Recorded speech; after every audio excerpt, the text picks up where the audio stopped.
कहीं आरसीबी अधिनायक हेलेनी विराट कोहली को कैप्टेन न करने उठिला प्रश्न। जानतु कौन रही पछर प्रमुख कारण। आईपीएल 2025 पर आरसीबी नुआ अधिनायक नाम घोषणा कर रजत पाटीदार को टीम रो दायित्व दि जाइछि। तेबे सबठारु बड़ कथा होछि विराट कोहली मध्य अधिनायक रेस रही। यह परे भी विराट को परी जड़े अभिज्ञ तथा दक्षता संपन्न क्रिकेटर को कौन पाई अधिनायक करागलानी से नहीं फैंस को मन में उठी प्रश्न।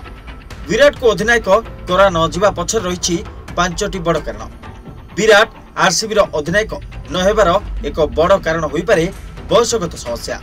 विराट एवं 37 वर्ष बयस उपनीत हो सारी बेले टीम मैनेजमेंट जड़े युव खेलाड़ी दायित्व न्यस्त करथिला। एथिसहित विराट को खेल पूर्वपरि रही नहीं। कैप्टेन पद संभाली खेल को प्रभावित करने को विराट चाहिए नहीं।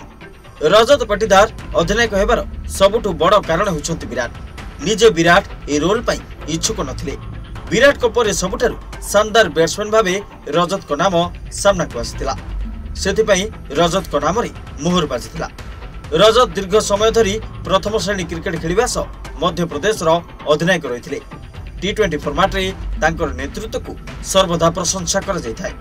से जणे आक्रामक अधिनायक भावी बेस जनाशुना अटंती। रजत 16टी T20 रे अधिनायक पद संभाळिथिबा बेले सेथिरु 12टी रे दल को विजयी कराइथिले।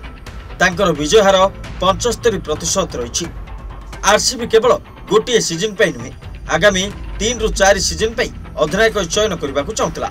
सेथिपई रजत बिल्कुल फिट थिले। अन्य कोनोसी खेलाड़ी तांकर समकक्ष नथिले। रजत जने भलो बैट्समैन होइथिबा बेले अधिनायक दायित्व तांको उपरे चाप सृष्टि करि न थाए। निकट रे सैयद मुश्ताक अली ट्रॉफी रे से प्रमाणित करि देखाइछंती।